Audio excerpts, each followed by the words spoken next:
that we saw in Game 2, at least the great lead they had, is just something to really respect and almost like sit back and be in awe of, because as much as GENG has shown great tenacity in both games too, like they defended their Nexus, they set up for one more team fight, T1 has shown the same, if not more.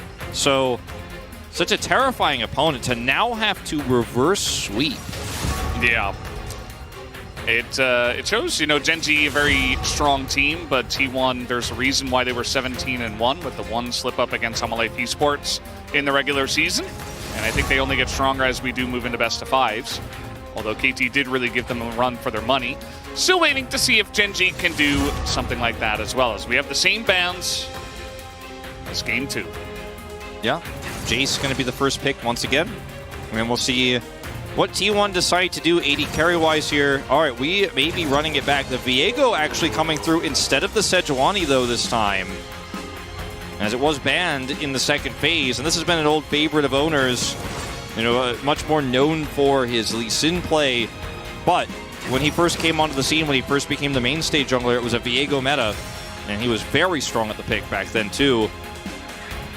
Be the Thresh to come through, as besides the Viego, we are completely running this back, as might see a Sejuani ban this time instead of the Viego we saw last time, if they're really afraid of that. Yeah, and maybe a Malphite ban instead of a Wukong ban here for T1. Yeah.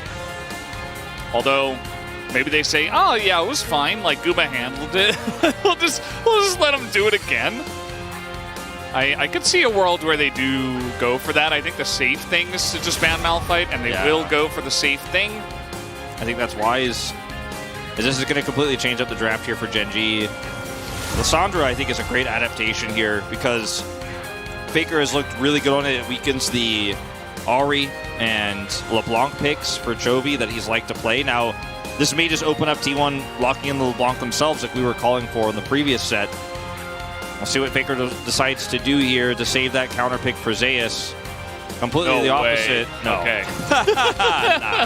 Nah. Guba, you're such a troll.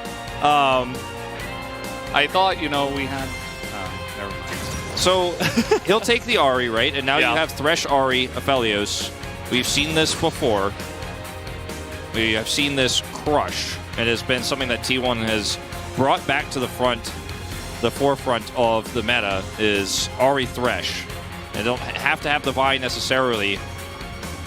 LeBlanc here going to be a skill-based matchup for Chovy to try to get ahead there.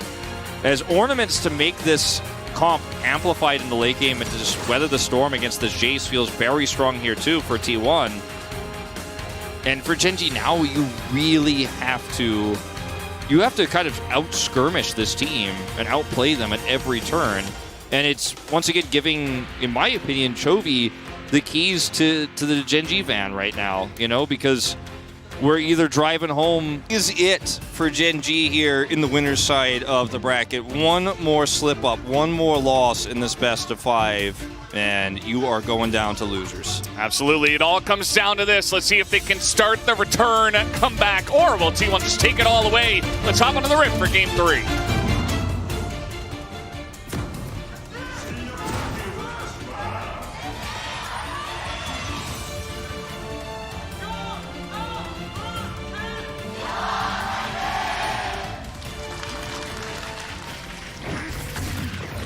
생성까지 30초 남았습니다. A little bit of action here at level 1, but nothing too We'll zoom in. home about. Maybe Doran got some first strike gold. But either way, he's going to back. Just to get some health back. Indeed. Comet here for Zeus. And Owner has, with this Ahri Vi, which is another, Ahri Viego, which is another common pairing for the Ahri, before Vi became meta. A lot of agency this game. You just need your jungler to start with VI, and you're going to have a good time. Yeah. What about VE? Not so good. Veigar jungle. Not going to happen. Not this time.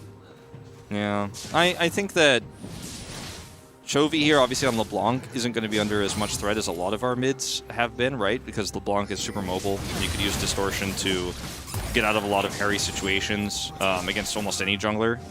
But, you know, picks like Talia, which we've seen in the past be super important, really struggle in these types of scenarios. So while it is a strong mid-jungle here for T1, it is still versus a LeBlanc.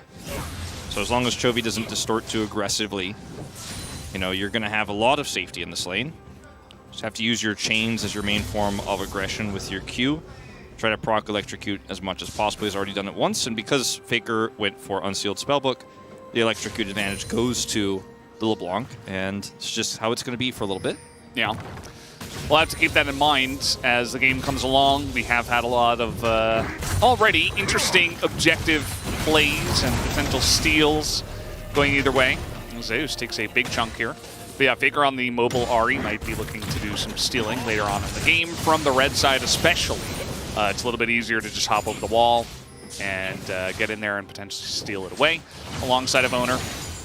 Yeah, Chovy is one of those players that is so incredibly good at these picks like LeBlanc and knows these assassin matchups so well that he does not use his abilities to CS at all while he's doing this. And that is the most impressive thing about what he's doing in this lane, is keeping his mana full, using his abilities only to harass Faker and proc electrocute, but really just making sure he hits his autos perfectly timed on the minions to push out this advantage. So you can see his mana bar is quite high here despite doing a lot of damage. Faker's handling the pressure decently well.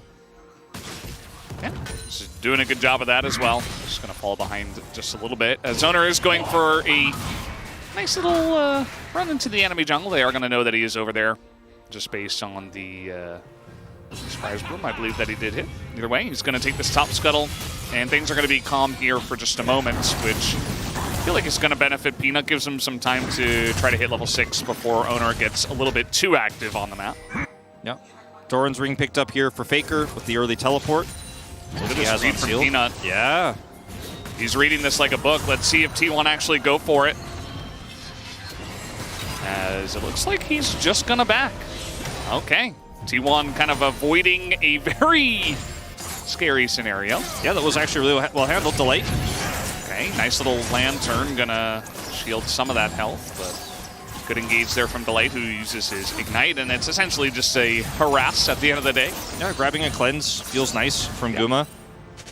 And, you know, it's a Cull matchup here in the bottom side. If you get any sort of advantage, it can snowball incredibly hard. And when you know your opponent has Cull as well, you know, you can look for these aggressive trades.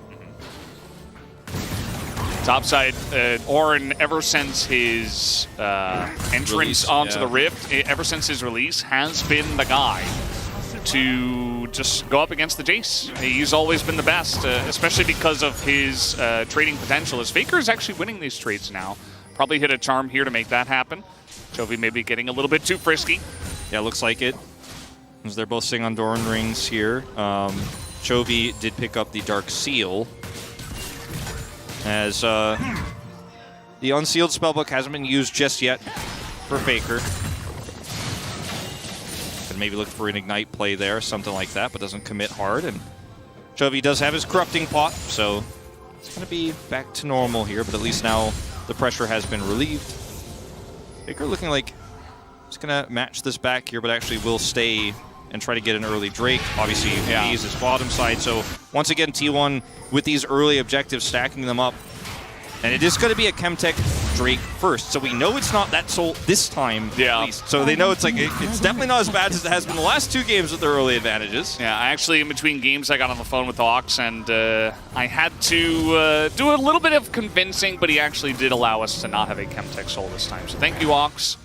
For that wonderful generosity, as we do get to have probably a more fun soul here, as another singular Infernal Drake is going to come through here for game number 3. Yeah, I mean, pretty much all of the rest of the Drakes that you can get now are super relevant. Movement speed is going to be huge here, and the healing against the poke, especially of GENG, will be massive for T1 if they end up getting that soul. So I feel like it's going to be very relevant this time around. It's not just going to be the Elder Spawner, as we did see. It obviously was kind of important for the Aphelios last game. It's often very low on health, but we don't have to talk about that this time around. As it's a bit of a lull state here in the early game. Not enough control to start up this Herald just yet. It's obviously hasn't spawned yet, but either team going to be looking to group for that early. Yeah, this is what sometimes happens in long series as well, best of fives especially, where teams, you know, they get a little crazy early on, but then they kind of take a step back. They have a second talk with the coach, and the coach is like, okay, guys, you really need to you don't need to go this crazy. Also could be nerves at times. I don't think it really is for these players, considering the caliber we have on the Rift. I really like the vision set up here for GENG. Is they don't have vision of owner right now, but this wave is pushing. Yeah. Look at the ward line they have, though, across the map.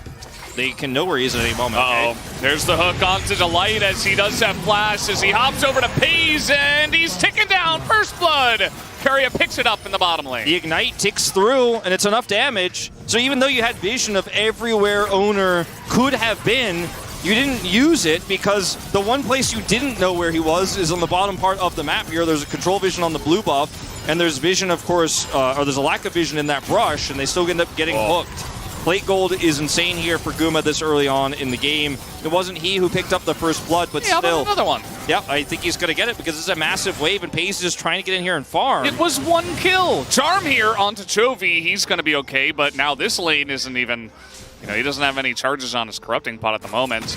Looks like they did not get the third turret plate, but still, to do that much damage here 8 minutes into the game is gigantic. I mean, they likely will get it because of the damage done, like you say. And they could just Thresh Lantern out of here.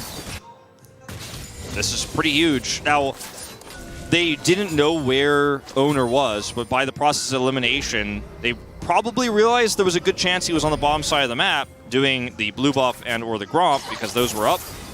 But they didn't expect him to be there. Look at this. The hook. Okay. They fake a back as summoners are here for the side of them as they dodge the knockup once again, and they get on in there. Owner picks up the kill. T1. And a Lantern comes in again. This is pristine play on the bottom side of the map. It's the biggest lead they've had this series. It's just straight up the biggest lead they've had this early this series, and now you have a very huge gold gap here on the side of GENG. And this next Drake is spawning in 90 seconds here. Both of these Drakes, you know, lead to a better soul, like we've talked about. Peanut's going to try to get something back. No flash on owner. Okay, he's getting on in there. Owner, I think he's just dead. He's going to dash away, but Peanut, nice look to come on in and at least pull together some scraps. Can they bait Faker in here? Chovy's in the vicinity. This would be huge. It's a bit of damage on a Peanut. He's just going to smite and get out of there. Elects not to get too crazy with it. KERIA has level 6, but this play, like if you look at the wards and the vision here, it's just not a lot of angles for him to be anywhere but the bottom side of the map, but it's the Thresh hook that makes it all happen. Like if that hook doesn't go off for KERIA, whether he's there or not is insignificant. But KERIA once again hits the hook, and then they bait him with the backs. They're just playing with their Rakan food, man. They know exactly when he's going to hop in with the Grand Entrance. We got a fight on live, though, as Zeus is going to be the first one to go down. And you see a Ornhorn just flies by. Yeah, I mean, it's a lot of details and pieces missing for this one, but Ornhorn missing, as you say, and now GENG completely in control, and Guma, he has no ultimate here. Owner doesn't have Heartbreaker, so the steal angle's not there. This is very greedy from T1 to stick around regardless. Don't really have to fight this one, but they say they still have an angle. They have Zeus with TP coming on in. He's going to go into the mid lane. That's all he can go to at this point in the game. So yeah, that's just Rift Herald given over the side of GENG, and T1 basically just tickled them while it was happening. Yeah, so Zeus flashed down. He dies, loses ultimate, and then now his TP is down to come to a fight where he's too late, unfortunately. This doesn't take anything away from the advantages that T1 had moments before. Faker's also going to pick up a plate here. And, okay, Chovy, can he get the chains? No. Yeah, Faker's, he uses that speed boost from the REW so well to just dodge the chains and be super annoying for Chovy. No vision on this Drake, so regardless of losing that Herald, T1 are going to get the second Drake of the game. It's Mountain Soul, which is really massive for T1 in this game. The safety that you're going to have on your Aphelios, the additional resistances for Ahri when she dives, and the Ornn, of course, which is going to be an insane frontline for this team. So this is very problematic for GENG. Let's see what happens here as T1 are a little bit late for the group up, and Zeus is just way out on his own. Fortunately, just burst down here, using his ultimate and his flash to try to survive and turn this one around, but T1 decide, okay, the Herald is going to be like our 5th man in this fight, and maybe we'll still get something, but they're unsuccessful. But still get that Drake, and this is going to be top, where they drop this for Doran. Trying to get him into what looks to be an Eclipse build this time around, even into the tank. Doesn't matter. Still going to be looking to hit the squishy underbelly of the T1 composition. Exactly, and this is why this Mountain Soul can be so problematic for GENG. At least he's going to get some additional plates here. It looks like the Gore Drinker build is kind of falling by the wayside here in our LCK playoffs, which makes me happy because I think it was one of the builds that was a little bit more niche, whereas the Lethality build is going to give you a lot more power earlier on in the game in terms of your poke, and it's going to be a itemization that allows you to push your advantages, like in a lane they have here. We keep zooming in on the mid lane, but so far it's just been trades back and forth. Very often this just happens. That's the unsealed spellbook Ignite, by the way. Chovy goes back in, misses chains. Faker is just dodging every single chain. Pretty much. Chovy in this lane. And Owner? Oh, he is in a rough spot here. He does not have flash. Gonna Heartbreaker the wall and get on over as Charm misses Chovy. He's following up with some damage as KERIA's also getting in there. I don't know if they know how many members of GENG are right there. Well, there's no objective to fight over, so this is a lot of tools expended here on both sides, actually, through this choke point on the attempted lockdown, then of KERIA, as Faker does get away, doesn't have to flash. KERIA now flashless, but has Hex Flash, so not going to be too big of a deal. This would have been massive for GENG if there was a Drake to take right afterwards, but unfortunately, that is not the case. And they're not even going to be able to turn this into plate gold here on the bottom side of the map either.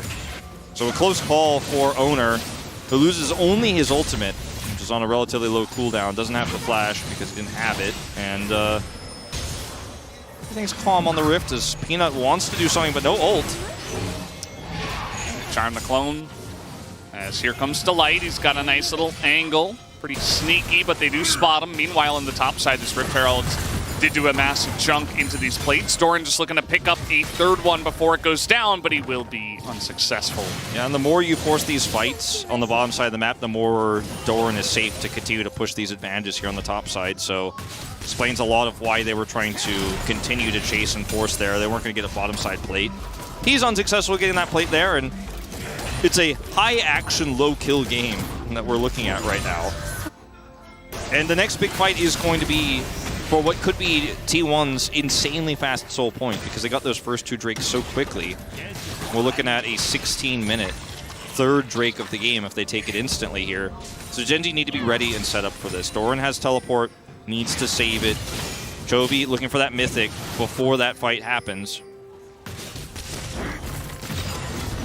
And, I mean, this is a tense game for GENG. Remember, for those watching, it's a 0-2 so far for them in this series. One more loss, and they drop down. Yeah, it's not easy. It looks very different from what we saw in the finals last year. For GENG, were able to get 3-0 in summer. As Faker's just throwing everything in every direction. As Zeus just going to face check, it looks like here. Maybe in a little bit of trouble. Has his flash, but he's just going to boost himself away. Doran very happy with his exchange here. Zeus has no teleport. Doran does, and can of course join this Drake fight too. So pushing Zeus out like this is massive for him. There you go. Zeus just stays under turret, decides, well, I'll just give my life. I mean, that seemed pretty straightforward. He had flash, maybe thought he could avoid some damage, but did not execute it correctly. And Peanut was there too. Like, they could have actually really forced this even if he decides to back away. Doran now should be able to get the teleport back and then turret back and then teleport to the Drake fight. So this is really huge.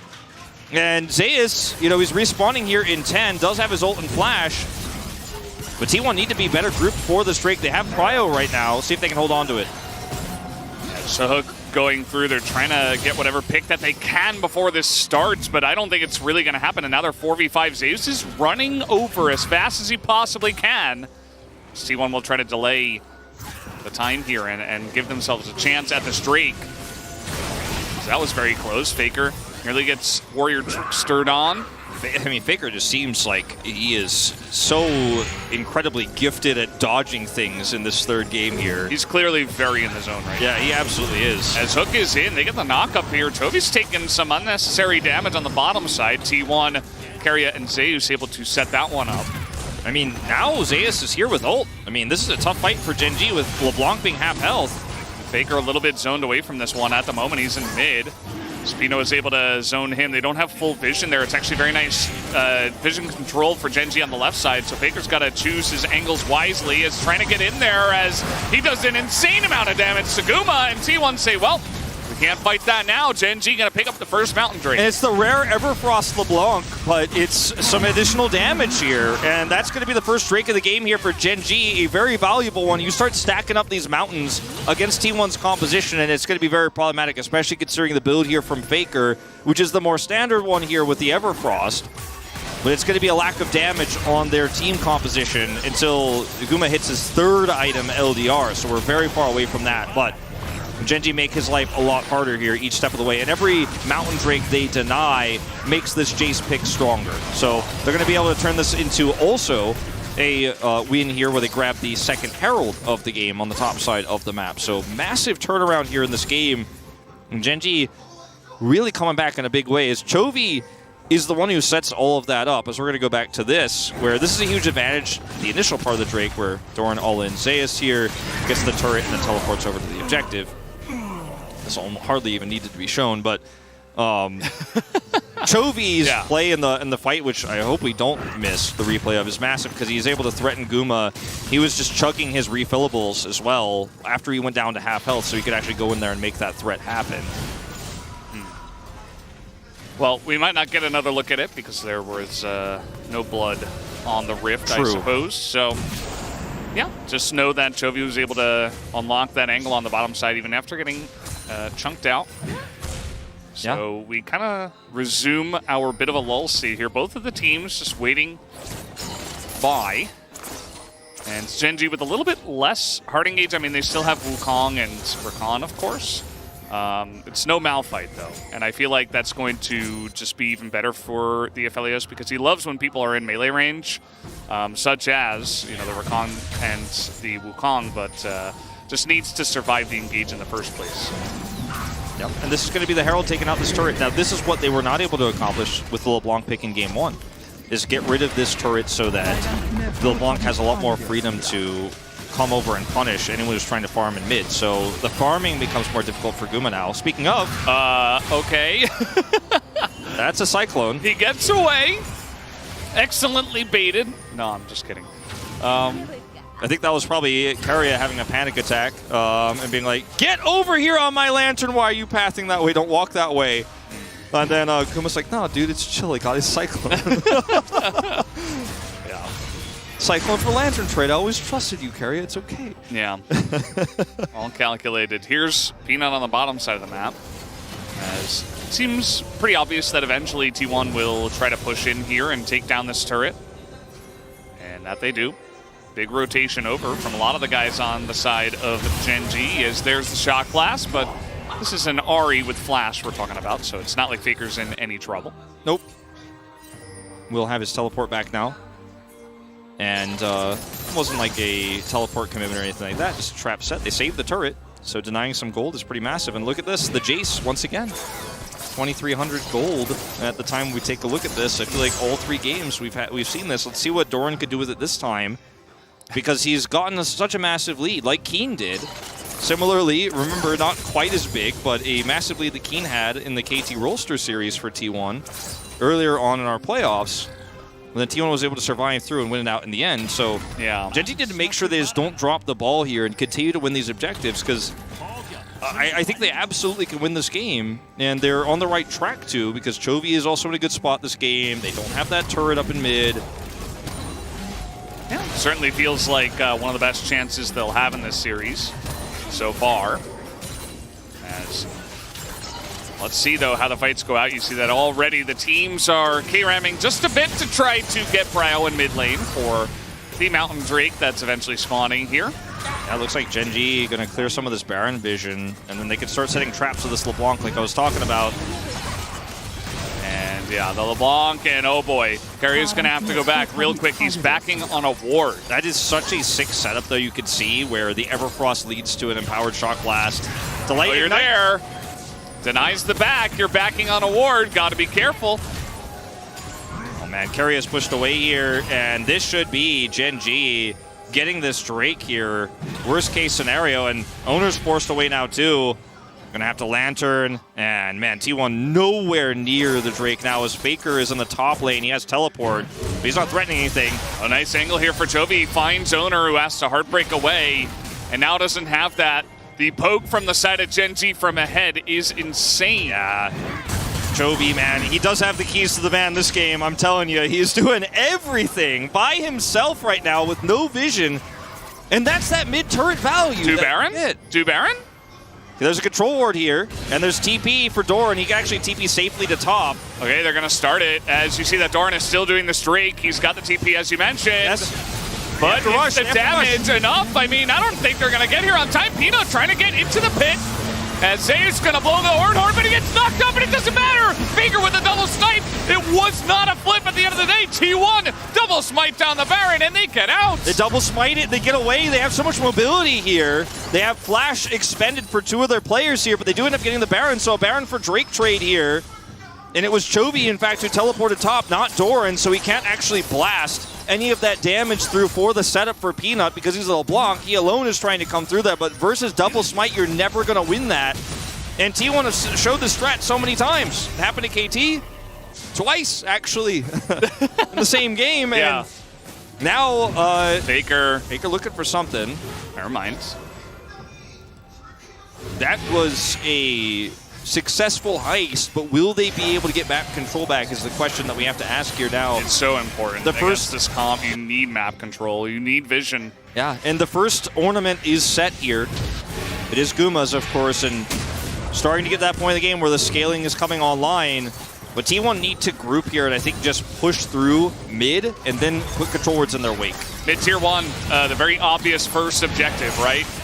Try to take this down. It's going to give you the most map control possible as GENG are kind of flying around, taking a lot of damage, trying to stop them, but this is against Baron. So not really successful in that. Doran is just pushing the side. So is Faker, of course. As LeBlanc is just going to be a big threat here, trying to stop them from getting this into a 2-turret lead. That's going to force Faker's TP. Okay, a little bit of damage here as they really want to pressure the LeBlanc and not just allow Chovy to freely hit their members. Very annoying for T1 to deal with. Yeah, but I think they've really dealt with it quite nicely here. Another wave of super minions, or rather Baron minions, coming over. Gotta be careful. They're getting caught over here. Zeus, nice buffer. As meanwhile, there is a sneaky Jace in the bush who has no mana. Yeah, he has no mana here. He has Flash. He's gonna get some mana as we... Okay. We got fighting all over the Rift. Looks like this is going to be the end of Doran's attempt to kill Faker. As the ult. Did they go too far is the question. Chovy has to flash away. Cyclone defensively. And T1 say, okay, we still have Baron for 45 seconds. Let's just take the turret and not force the fight. We got enough. It feels like it's been a very long time since we've seen Peanut actually have an impactful Cyclone in this game on the offensive here. I mean, he's been impactful defensively to get away from these fights, but he's never able to actually start the tempo in his favor in these engages, in these skirmishes. And Zeus now has Jak'Sho's picked up here. And it is, of course, enabled by the ornament. It's the ornament Jak'Sho's that he's picked up here. That's what the icon is showing there, top right. Yeah. So he's a lot tankier now. He's a lot more difficult to kill. You have a lot of damage now on this Aphelios. About to be on 3 items. Did go for the Bloodthirster this time around because that big threat isn't there of the Malphite. You still have to deal with Wukong, but it's not quite the same. You mentioned this earlier, and I mean, T1 wrestling back a lot of control with just one Baron steal alone. I wouldn't say steal, but obviously take away a sneaky Baron. Heist. A sneak, yeah. It felt like, yeah, like this big plans. We're going to go in there and get the jewel and get out. And like, I like the word heist. Yeah, and T1 now are in a position where they're like, okay, we got enough map control, we set up enough vision here across the board to where we can group up for this objective now without Chovy being able to assassinate any of our backline targets. And this is a point where T1 can actually take a straight-up 5v5 fight on their terms and take Soul Point. And it's felt like for so long in this game, Chovy has just ruled this rift, but all it takes is one Baron push, and that control fades away in. GENG are going to group up for this now and start taking away some of that vision, but they're going to have to fight for it. And Chovy doesn't have flash now because you see that if Chovy gets in there in the face of 5 members of T1 or even 4, if you've got like an Ornn for very long range setup, it's actually pretty rough to get away. Yes, LeBlanc is very slippery, but there are ways for T1 to try to turn it. And even one Mountain Drake could be the difference maker, you know, chop down a lot of the damage from Chovy, from Doran, some of that poke, and give T1 a chance to just stabilize. GENG, an incredibly important moment for them, because they would love a 3rd Mountain Drake, of course. I love the Serpent Spang here against Guma's shield, picked up from Doran as well. Nice little tech here to try to eliminate the front line. Arm, okay. And T1 have total control of the river. GENG have 0 wards. Yeah, they have right now. As here we go again. Charm comes in. The hook misses. A rare miss. Yeah, rare miss here. But it happens. That's going to give GENG a chance. This is an angle, once again, where Doran needs to be doing damage here, but he can't see. He can't hit what he cannot see. Chovy's going over the wall to clear vision here and basically be a living ward for those shock blasts. Yeah, he is on in there, but he gets the hook on a Peanut, so KERIA is able to spare his own blushes. As Chovy now in the pit, there's no smite, and it goes the way of Owner, as Zeus is going to bang his head against the wall in celebration, and T1 get their first Mountain Drake. I mean, that was about as good as was going to get steel-wise here from GENG, with the shock blast coming through with Chovy on the chains, just to maybe hope for a 3rd Mountain here to go over. But they didn't have smite because Peanut was on the flank setting up for a Cyclone. And the rest of his team is so far away, it's kind of a bizarre flank angle here. You don't know where KERIA is. And even if you did Cyclone here, where's your follow-up? This is another puzzling choice from Peanut here on a critical objective fight. More fighting, Wolf. More fighting. TP's coming in. Chovy and Delight get themselves in a rough spot, but they get the TP and they get out.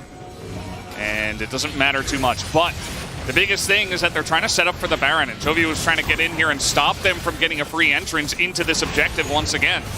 And I mean, we are looking at, this could just be a game-ending Baron if T1 picked this up. It's going to be so much control. Chovy unseen, but he can't threaten to this by himself. He needs the rest of his team and needs those shock blasts to hit. Peanut has Flash Cyclone, but it needs to be on the rest of the team. It needs to be not on the edge of T1, but on the back line of T1. Okay, they're going to start it up, and there's no double smite available this time. Yeah, but I don't think they can do this unless they win a team fight against T1. Yeah, seems pretty difficult. Seems pretty sus. Doran's at half health now. Yeah, he has taken a lot of damage. So is KERIA, but obviously not as important as Doran in this point in time. And the shock blast value just isn't really there. Doran's actually going to use 1 acceleration gate and then back here, during the cooldown of that, and we'll return to this fight. Yeah, Guma holding Calibrum, so he's actually doing a decent amount of poke damage in this fight before it even begins. Yeah, now he's got the Infernum set for a big ultimate too in these choke points. Doran's actually going to push this top wave, and T1 see that as the angle to pull the trigger here on this Baron. Peanut, Chovy's behind them. I don't know if they know about this, but KERIA's going to get the news as this is about to get really interesting. Peanut trying to get in. The damage is there as they get the hook on the Delight, but they don't go in on this one. A little bit broken up as the fight, as Owner's out of the pit, and massive ult value comes out from Guma as he just blows up the back line of GENG. Lots of low health bars on both sides, but Guma is the final boss at this point in time. He's looking to try to get on in there, but not quite able to follow up on that. Yeah, so that's going to be no Baron going over. It's a trade of support for top lane, and finally that damage started to come through in the fight for GENG. Doran is actually hitting big shock blasts when T1 commit. And that's all it took, is both of these teams will struggle to actually start Baron off, especially GENG's comp. They have very little turn. They're playing a Jace LeBlanc comp, so they can't really start it, but as soon as T1 does, they turn it into a shooting gallery. Fortunately, it's just a trade of 1-for-1. Now they're going to start this up, though, with Chovy having all of this vision removed. He's on the other side of the pit. Well, Owner might get there on time. He's got a lantern, too. Doesn't, I guess, okay, trying to get in there, and no, it's going to be Zaya who picks it up, and 2 kills immediately going to the pockets of GENG. And this is a huge Baron here because of the delay, but at the same time, I just really don't think you need to be committing like that. Try to go for a steal, the risk is so high. And let's look at this fight here. I mean, KERIA's on the back, he gets a hook here onto the Recon, but Faker's pushed out of the pit. Owner has to flash over, Heartbreaker over rather, and the ult value is massive here for Guma. Well, the follow-up isn't there. They're pushed off the Baron. And on the return here to Baron, they have enough damage. And then this steal attempt here, obviously, with the Lantern is cool, and it is very close, but they have the feathers set. And FaZe denies, and that's 2 kills that go over with it. It's definitely not worth. I mean, yeah, fairly risky for GENG at the end of the day, but you're going to take those kills whether the steal goes off or not. And so we reset once again. Let's see what GENG can get done with this Baron power play. They have about 3,000 gold to lead, but it's 32 minutes in. You see what kind of damage Guma can do if he hits a big ultimate. The Xayah, of course, also pretty gigantic in this game. Both are 80 carries, very fed in this one. GENG, if they push straight into Aphelios, not going to find much value. The biggest win for them is that they're going to get this third Mountain Drake, you know? And yeah, a lot of map control is coming with this too. So the long gets stronger. T1 trying to go for the engage here. FaZe has Featherstorm, just going to dodge it. It doesn't even have to use it. T1 pretty desperate, looking for an engage in mid lane. Well, now you're definitely not going to be able to fight for this Drake as T1 anymore. And Chovy going to take this turret out, so they're getting so much deep vision removed, so much map control into these turrets. Okay, over the wall goes Faker. He's trying to set up the play, and they burst out Doran! As Faker now, can he get out is the question. He goes into his stopwatch as he is not in a great spot, and the damage comes in, paces over the wall, immediately goes into the Featherstorm, and will survive. His delight is there for the follow-up. That follow-up is so tanky as Guma now, trying to go 1v5, flashes in, and nearly takes Delight down, but almost dies himself. Chovy was ready to get in there, man. He's like, I got the stopwatch, I'm going in, and FaZe flashes in with ult, and he cleanses as well, and is able to help secure that kill. An insanely brave play from a player who's been so clutch in his rookie season alone. These are the types of fights where FaZe will not be afraid. Talking about some of the confidence issues for GENG across the years, across the careers of players like Peanut, Chovy, Doran, who've struggled to get an LCK title until just last year. But you look at the turn here, and look at how far away FaZe is, and he's just going to follow through. And when Chovy goes over the wall, he's like, I'm going with them. This is actually insane. Flashes in, instantly cleanses, and then Featherstorms his way out, so avoids the hook here from KERIA and gets out to secure the kill. And then Guma did not want to be outdone. As we got another fight, we just keep doing this as they're looking for Delight mid lane. Hornhorn comes in, catches Doran, as they did not expect that, and down goes the Jace. As the follow-up in here, the Sparrow rushes on the pace. He doesn't have Featherstorm, it's 1 second away! He's not able to use it here in this fight. His owner is going to die as Xayah, funnily enough. As okay, that is a trade up here for T1 as they will look to push. And they're going to try to get an inhibitor out of this, and I think they should be able to. Or how about this? Over the wall, there you go. This guy is just no chill. Ahri Thresh, man, is it's a force of nature. It's a threat you have to respect. But you just don't know where it's coming from. Look at Faker's items now. He's got upgraded Everfrost and Death Cap. Like, he is bursting people down. They want to try to end here. I think this might be a bridge too far. Doran's up in 15. Okay, this is kind of insane. They're looking for Guma. The Lantern take is perfectly timed as they take down one Nexus turret. Lots of damage on the Chovy. Okay, they're going to back off after this, but man, they are playing with fire. But they have been doing that all series long. Teleport from Doran. Yeah, he's looking to come in. As they do ping this, they do know this is coming in. Faker looking to maybe just zone him away. Takes the Lantern. And we will get a big shot blast here, as it will hit Faker. But is there any follow-up after that is the real question. I don't think so. I think they're going to get out of here just fine. Peanut doesn't have Cyclone for a few more seconds, and they actually will escape. Yeah. And there's no objective, like you say, for 90 seconds here. So that's just a teleport down here for Doran. And there's a backdoor win condition for T1 once again. This time not as clean as the previous game because there is a Nexus turret up. And once again, there's no control ward, or just ward in general, rather. Control ward was in the base, but it was cleared, of course. As this all starts off with a really aggressive teleport here from Faker, and Zeus turns the angle of his ultimate at the last possible second, gets Doran.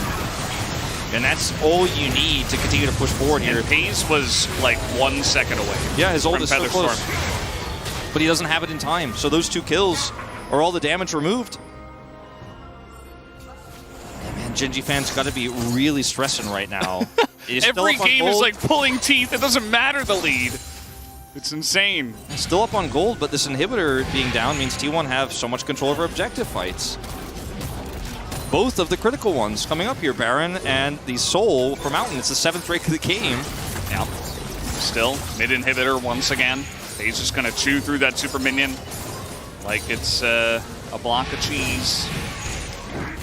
Down that will go. As long as they stay grouped as a team in mid, T1 will not really have a real angle to get into the base, so probably just going to be another fight here over the Baron. And the potential Mountain Soul. Yeah. In a minute and a half. T1, a lot of Baron control right now. GA for Owner is so huge because he could really force things like these flanks he's setting up right now. Chovy sees him. He wants to pop that Banshee's Veil. He's unsuccessful. Okay, over the wall they go. The charm is insane! Unbelievable! As down goes Doran again! This guy just cannot survive against them! Yeah, just like the ult from Zeus, it's turned. It looks like he's charming somebody else, but he just turns the charm onto Doran. Doran's killed here once again before these critical objectives. Yeah, and the turn is still here. No Ornhorn this time around from T1 as Chains landing on in. The box is down in the opening as they get the hook on a Peanut. He does have a stopwatch here as the Moonlight Vigil goes wide and the damage here on Owner. He goes into the GA as Delight. And Chovy and Paze in the backline will stay alive as KERIA's back there. He gets the hook on a Paze, and that provides the front line for T1. Guma is able to take down his opposing AD carry, and T1 will take the Baron. It looks like this is probably just going to be the win here for T1, 3-0, because now you have this Baron. Chovy's looking for a steal. Chovy, can he do it? He doesn't have any vision. Nope, not going to happen. As Aphelios, Guma takes down the Baron. Peanut pushed mid, which is really huge because during all of this, now at least when they try to go to push to end, they have to go through all of these minions, and they are going to be able to go for Mountain Soul here, rushing it over. TP is down to the bottom lane. They basically have to go all in on this. I don't think you can give this away. Zeus is trying to get on over and delay this as much as he can. Ornhorn comes in as will knock up Peanut, but it does not matter. Still lands the smite. T1 and Faker cannot get into punish. Now, the push is real in mid here, potentially for T1 if they just want to try to siege up and win the game that way, but the Soul goes over, and because Peanut pushed the mid wave so aggressively towards the inner turret, there's just no wave to actually go for an end right now, and they still have Baron for 2 minutes, but they're just going to try to take more control over the map instead of trying to force the end against a flashless Doran. This game is crazy, again, as it has been for all of T1's games in the playoffs. 39 minutes, and we are pushing the bottom lane. The Bloodthirster and Overheal really helping to mitigate some of that damage alongside of their one Mountain Drake as Chovy's getting on in there. I mean, Chovy is so difficult to kill. He's level 18, he has 4 Mountain Drakes and a Banshee's Veil on top of him, so he could kind of continue to harass and look for backline access, but this Baron buff is the problem. Really is pushed in. The Cyclone is good on the aggression this time around, but no follow-up comes in as underneath the turret, Faker goes down as massive damage comes in from the Aphelios, and Paze has to get in and out at the same time as down will go this inhibitor. Still have to somehow kill this Aphelios. He's just doing so much damage here. Guma is a one-man army right now, surrounded by his minions, escorting him to win the game. Faker dies, but they are able to take out this inhib. Now the mid inhibitor is going to respawn here. It's up now. And now you have, as T1, you're hoping so desperately you can set for an opportunity for a backdoor. They are seen. They'll be forced away. I don't even want to make predictions about what's going to happen next because the Elder's up in 4 minutes and 20 seconds, but we're just seeing T1 be so aggressive around mid. And Doran has no flash right now. He needs to be so careful in these moments. This is Faker's first-person view. I think we missed the charm. Either way, you guys can watch that on replay later. Peanut here goes in. Faker's caught under turret. Guma hits a big ult here. Paze has to ult away, and he survives here, so they will lose the inhibitor. But there's no way that T1 can continue the push here. They don't have enough positional advantage here. They don't have enough minions. Here we go. This is it. Look at this charm. This is the charm where it looks like he's looking for Rakan, but he actually just turns it on to Doran. Yeah, Doran was walking into them because he didn't expect it. It's like he walked straight into the charm. It's Chovy. Nope, not going to happen this time, but the team has to get in position. GENG, this is your last stand, basically. Shirelliing these minions in to try to rush down this inhib. Should be able to, although Faker takes a big chunk of damage. And Faker, at this point, Doesn't really do much to Chovy, as you were mentioning before. He's just so tanky with all of these resistances and the Banshee's Veil, so... FaZe, GA. This game is stressing me out about it. 'Cause, I mean... It really could be anybody's game, too. Like, GENG might just hold, and maybe they win one big team fight, push down mid, and end it. We also just don't see, like, all season long, this has been the season and the year of one-sided snowball games, where you rarely go past 35 minutes. Like, 35 minutes, it was, like, for all season long, you're, like, lucky to get there. Plus 40, like, never gonna happen. T1 going 40 minutes plus?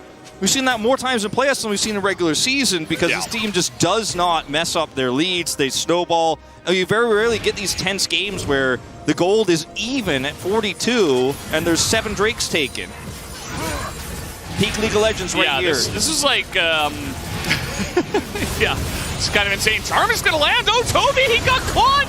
He is so low in the base right now. As we're looking for the snipe, not going to happen. As meanwhile, Peanut's just trying to zone for his team. I mean, that was not supposed to happen. No, and they have no health here, but they can just go back to the fountain, and T1 don't have a wave here that they could push to try to end with, so they're just going to come in here, take a dip in the fountain, and then rush back over to mid. No harm, no foul? Yeah, 90 seconds here until the Drake. Now, if you get those kills or you get that GA, you will get the follow-up kill there. Peanut doesn't panic. He doesn't Cyclone. He is going to have Flash and Cyclone for this fight.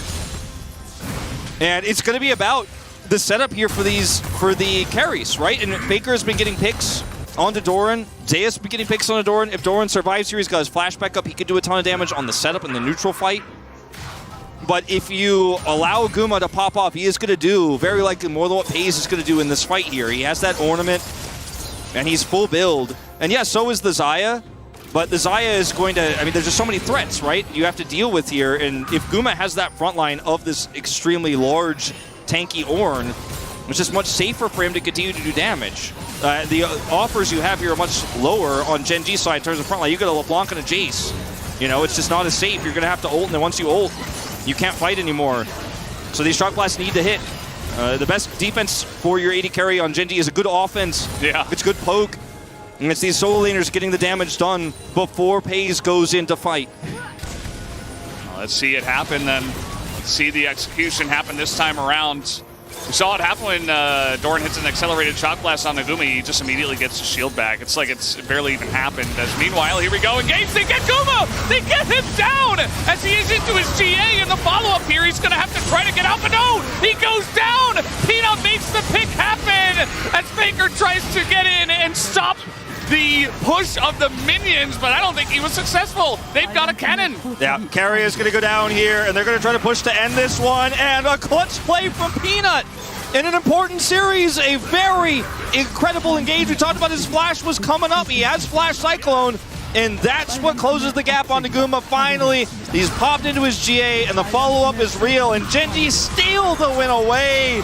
And we've got a series on our hands, Valdez. A little bit late, but we in fact do. It's 2-1 as GENG will give themselves a breath of fresh air, a chance to come back in this series.